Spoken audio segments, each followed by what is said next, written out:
1. The recurring nightmare of the forest.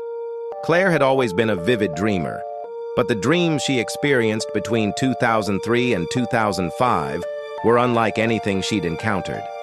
It always started the same, running through a dense, thorny forest in pitch darkness. In her arms, she cradled a crying baby, its wails echoing through the oppressive silence. No matter how fast she ran, the sensation of being pursued overwhelmed her.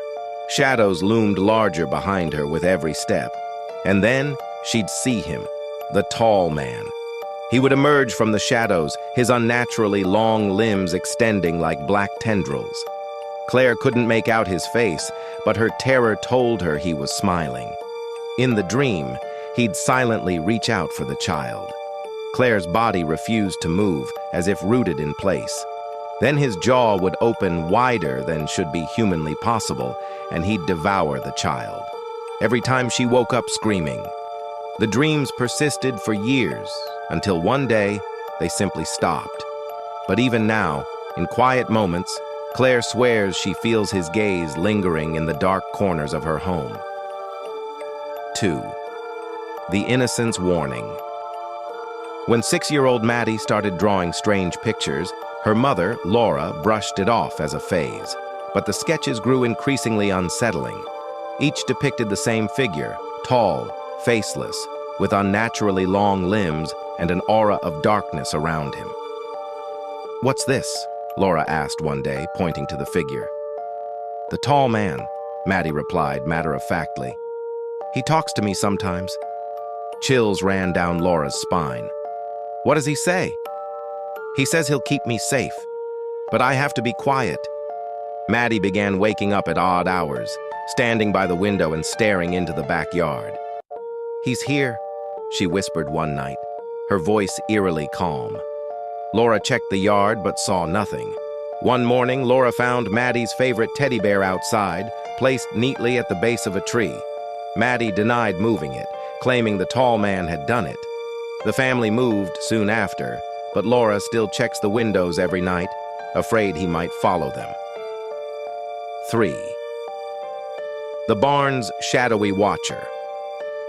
In rural Kansas, 16-year-old Kevin visited his uncle's farm every summer. One year, he ventured into the abandoned barn at the edge of the property, a building his uncle had warned him to stay away from. But curiosity got the better of him. As Kevin explored the dusty interior, he felt an odd sensation, as if he weren't alone. Glancing up to the loft, he froze. A figure stood at the highest window, its silhouette impossibly tall. The strange part? The loft had no floor. Terrified, Kevin stumbled backward, his eyes glued to the figure. It didn't move but seemed to grow taller, its limbs extending unnaturally to touch the sides of the window frame. Kevin bolted, running until he reached his uncle's house. When he finally told his uncle what he saw, the older man went pale. "That barn's been empty for decades," he said. "You're not the first to see something there. You'd best stay away."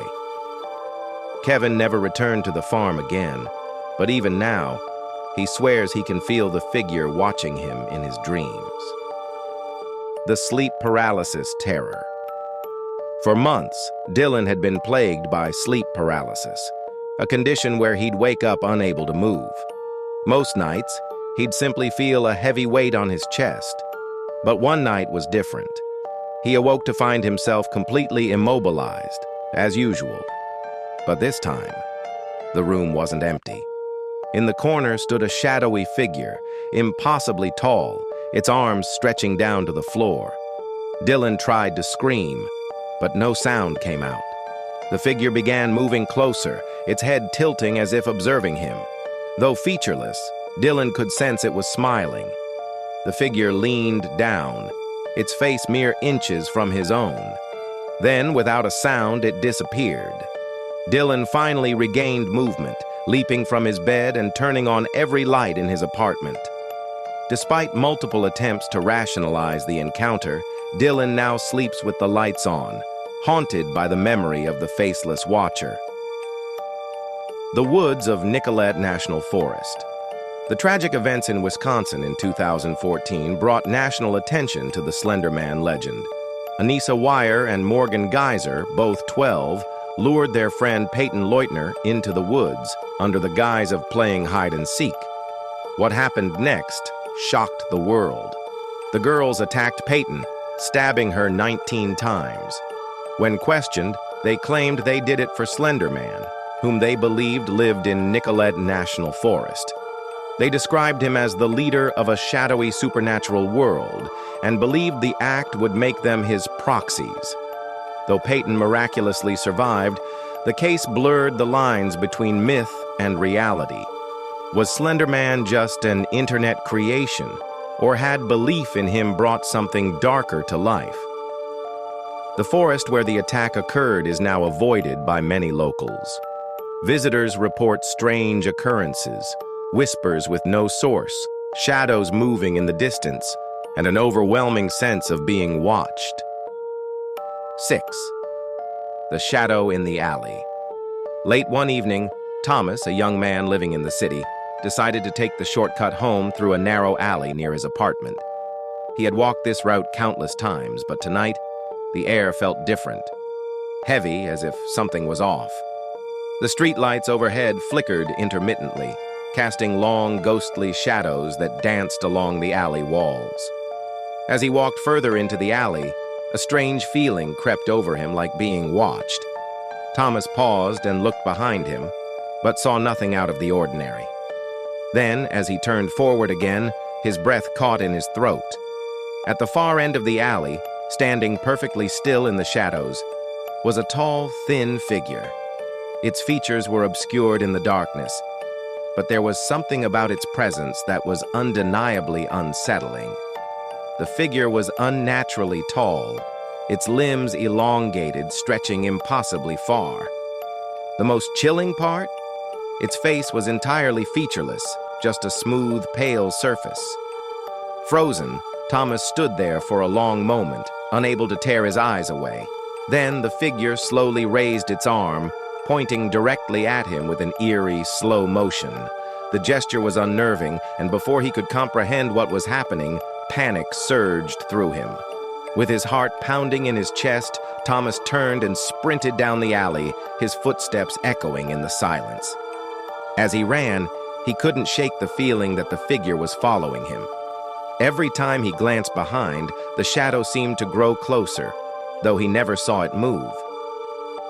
Thomas didn't stop until he reached his apartment, but even after locking the door behind him, he could still feel the figure's presence, watching, waiting. From that day on, Thomas never took that shortcut again. Even years later, he swears that sometimes when he's walking alone at night, he still feels like something is lurking in the shadows, just beyond the corner of his eye. 7. The Forest Encounter. A group of friends, Ben, Kelly, and Jason, decided to go on a weekend hiking trip through a dense forest known for its eerie atmosphere. The woods were isolated, deep in the heart of nature, and rumors about strange occurrences had circulated in the town for years. Despite the warnings, the trio was excited to explore. As they trekked deeper into the forest, the light began to fade, casting long, distorted shadows through the trees. An overwhelming sense of unease settled over them, but they pressed on, laughing and chatting to keep the fear at bay. Then, as they rounded a bend in the trail, they saw it. Standing perfectly still between the trees, just outside the main path, was a tall, faceless figure. It was impossibly thin, its limbs stretching unnaturally long. Its body seemed to blur into the shadows, its features lost in the dark. It was as if it was part of the forest itself, an entity that shouldn't exist. Kelly was the first to speak, her voice trembling. "Do you guys see that?" she whispered. Ben squinted and nodded. "Yeah." "What is that?"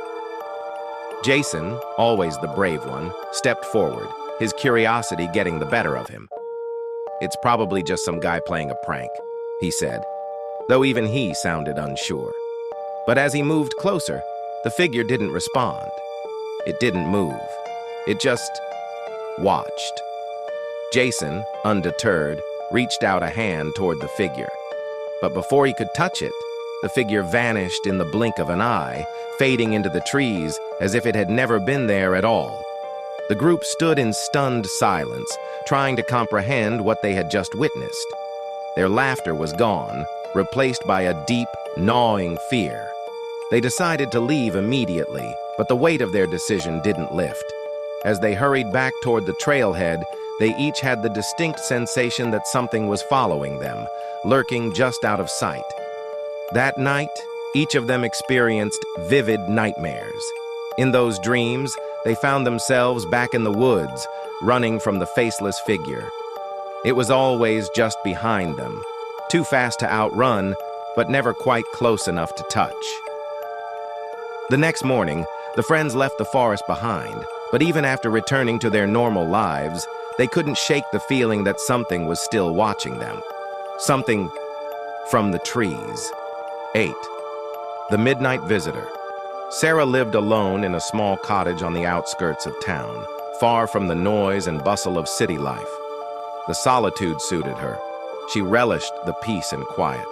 But one cold, lonely night, her tranquility was shattered. It was just after midnight when Sarah was woken by a soft tapping on her window. At first, she thought it was just the wind or perhaps a branch brushing against the glass.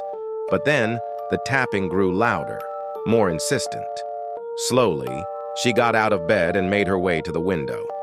She pulled back the curtain, expecting to see a tree branch or maybe an animal, but what she saw froze her blood. Standing outside, perfectly still, was a tall, thin figure. Its face was smooth, featureless, a pale, empty canvas. The figure stood motionless, but Sarah could feel its gaze on her, even though there was no face to look into. Her breath caught in her throat. The figure didn't move, didn't make a sound. It just stood there, staring at her through the glass. Then slowly, it raised a hand and beckoned her, silent, but unmistakable.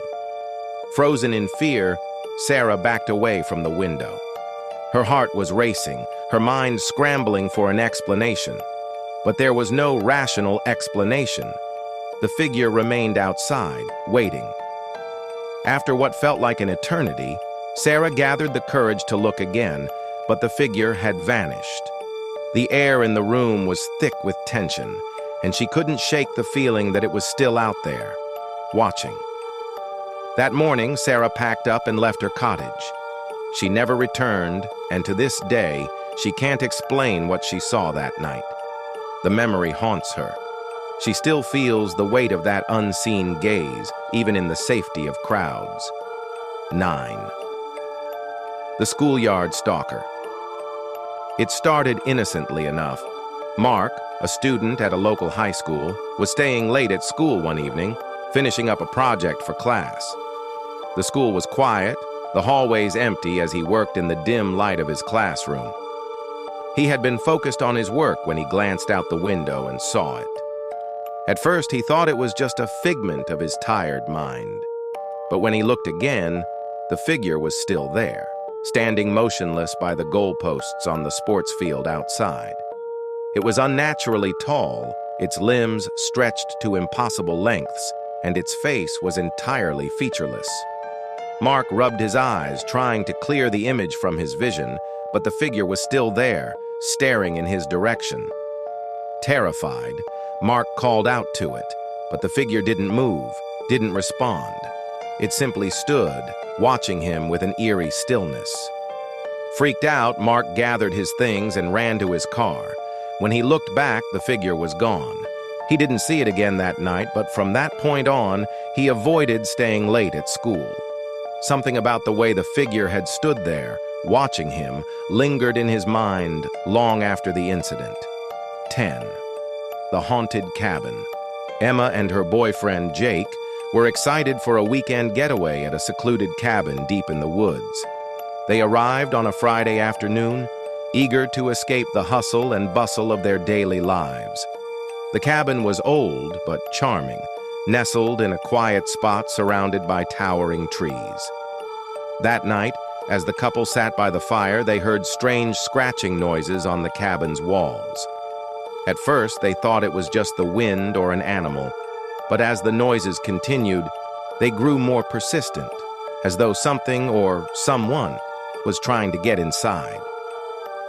Emma and Jake decided to investigate, but when they stepped outside, they found nothing, just the wind rustling the trees.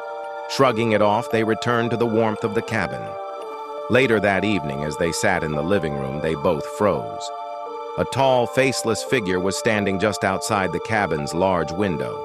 Its limbs were impossibly long, stretched unnaturally in the dim light. Neither Emma nor Jake could move. Fear rooted them to the spot. The figure didn't move, didn't speak. It just watched them.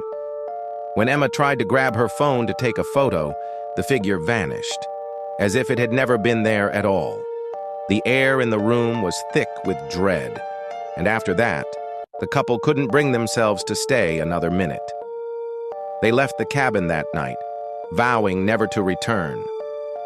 11. The park bench apparition. It was a crisp autumn morning when Emily decided to go for her usual jog in the local park. The trees were bursting with color, the ground scattered with fallen leaves that crunched beneath her sneakers. The park was peaceful, the kind of place where she could lose herself in thought and forget about the stresses of daily life. As Emily ran along the path, she noticed something unusual, a tall, slender figure sitting on a bench in the distance. It was positioned just beneath a tree, partially obscured by shadows, but its height and unnatural stillness immediately caught her attention.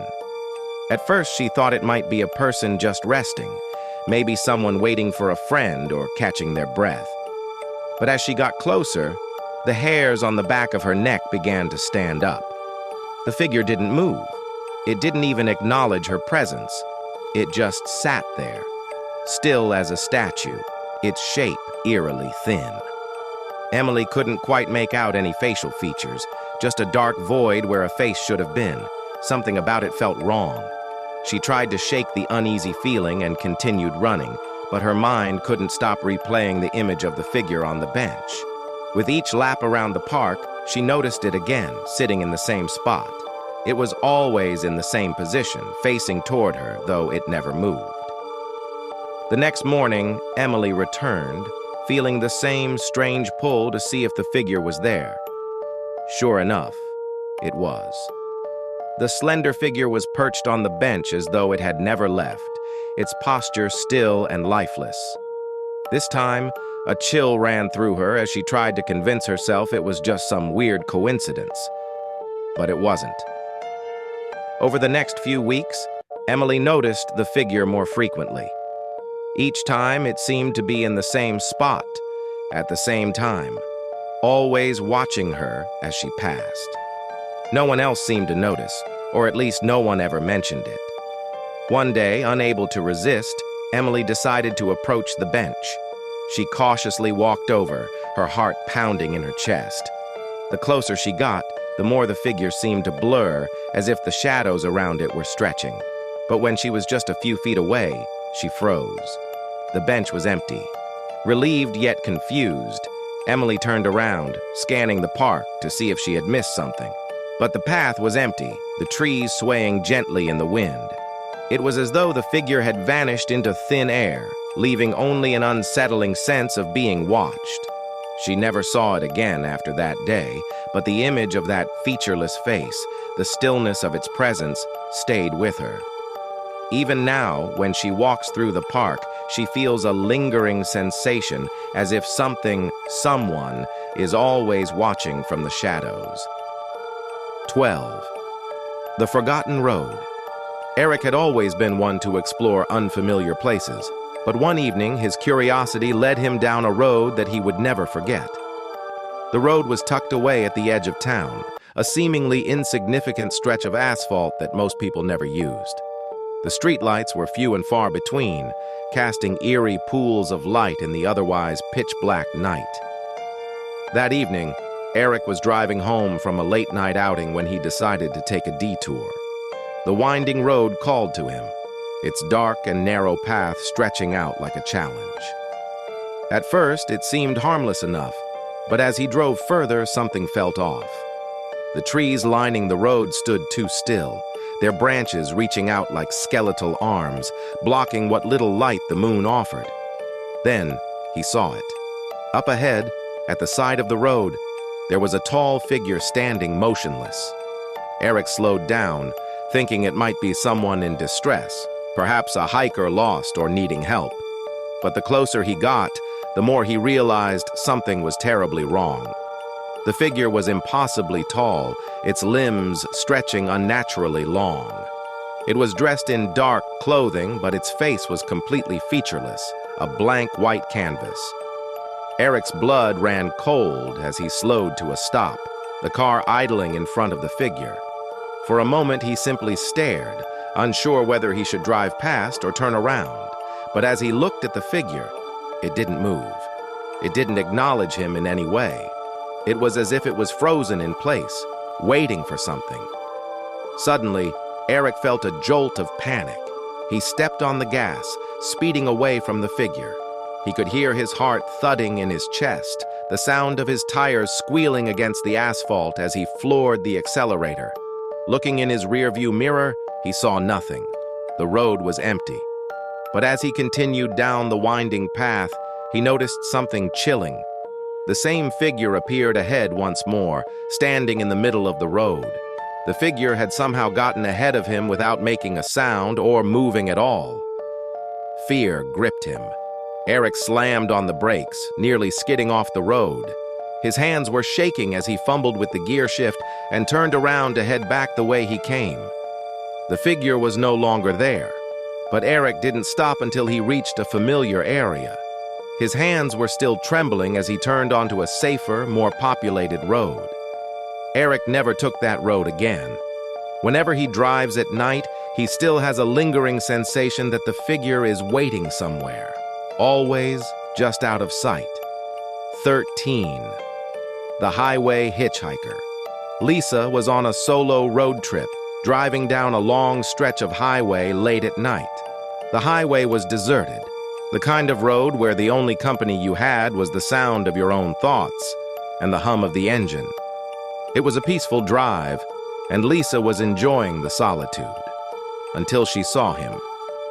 As she rounded a bend in the road, she noticed a figure standing by the shoulder, holding up a thumb in a classic hitchhiker gesture. At first, she thought it was just some late-night traveler desperate for a ride. The figure was tall, its back to her, but as she drew closer, she felt an overwhelming sense of unease. The closer she got, the more she realized something was wrong. The figure didn't move. It didn't acknowledge her presence. It simply stood there, its face hidden by the hood of its long coat. Lisa's stomach turned. Something about it seemed unnatural, as if the figure wasn't quite real. Against her better judgment, she slowed down, the urge to help overpowering her fear. But just as she rolled down her window to ask if the person needed assistance, the figure slowly turned toward her. Its face was smooth, featureless, almost like a mask, but the emptiness in its eyes was enough to make Lisa's heart race. Without thinking, Lisa slammed her foot on the gas and sped away, her mind racing. As she glanced in the rearview mirror, she saw the figure standing still, watching her retreating car. It didn't move, didn't chase her, but somehow it felt as though it was still with her. Lisa didn't stop until she reached the nearest town, her nerves on edge. She told herself that it was just a prank, maybe some weird person trying to spook travelers. But deep down, she knew it was something else. The hitchhiker never reappeared, but Lisa never drove down that stretch of highway alone again. The memory of the featureless face in the darkness stayed with her long after the road trip ended. 14. The Empty House. Jason had always been fascinated by abandoned houses, drawn to the stories of people who once lived in them and the eerie, forgotten spaces they left behind. So when he discovered an old house on the outskirts of his town, he couldn't resist the temptation to explore it. The house had been empty for years, the windows boarded up, the paint peeling from the walls. Jason made his way through the overgrown yard, pushing open the creaking gate and stepping onto the property. He felt the thrill of adventure as he approached the front door, the air around him thick with the scent of mildew and decay. Inside, the house was dark, the only light coming from the small cracks between the boards. The air was stale, and the floorboards creaked underfoot as Jason wandered through the rooms. It was the perfect setting for an exploration. Old furniture covered in dust, forgotten books left on the shelves, and broken glass scattered across the floor. But then, in the middle of the hallway, he froze. At the far end of the corridor, standing at the threshold of a dark room, was a tall figure. Jason's heart pounded as he stared at it. The figure was impossibly thin, its limbs long and distorted. Its body seemed to blend into the shadows, but its face, its featureless face, was all too clear. Jason tried to move, but his body felt paralyzed. The figure didn't approach, but it didn't move away either. It just stood there, watching him. It was as if it was waiting for something. Suddenly, a loud crash came from upstairs, breaking Jason out of his stupor. He turned to flee, but as he did, he glanced back over his shoulder. The figure was gone. Terrified, Jason ran through the house and out the front door, not daring to look back until he was safely on the road. He never returned to the house, and for days afterward, he couldn't shake the feeling that the figure was still in the house, waiting for him to come back. The thought lingered in the back of his mind, keeping him up at night. To this day, Jason swears that the house was not empty. He believes that the figure was not just some random hallucination, but something far darker, something that belonged to that house. 15. The Suburban Stalker. Lisa had always loved her quiet suburban neighborhood.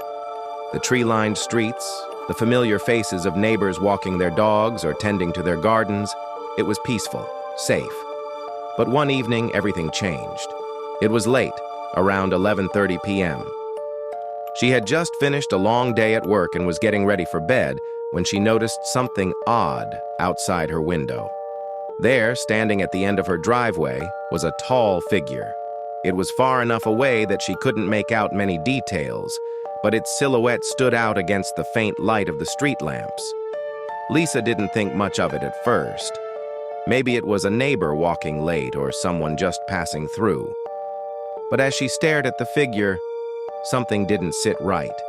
It was too tall, its limbs unnaturally long, stretching beyond the proportions of any normal person. The face, if there was one, was obscured, just an empty void where features should have been. Curiosity got the better of her. With trembling hands, Lisa pulled back the curtains slightly, hoping for a better view. The figure was still there, motionless.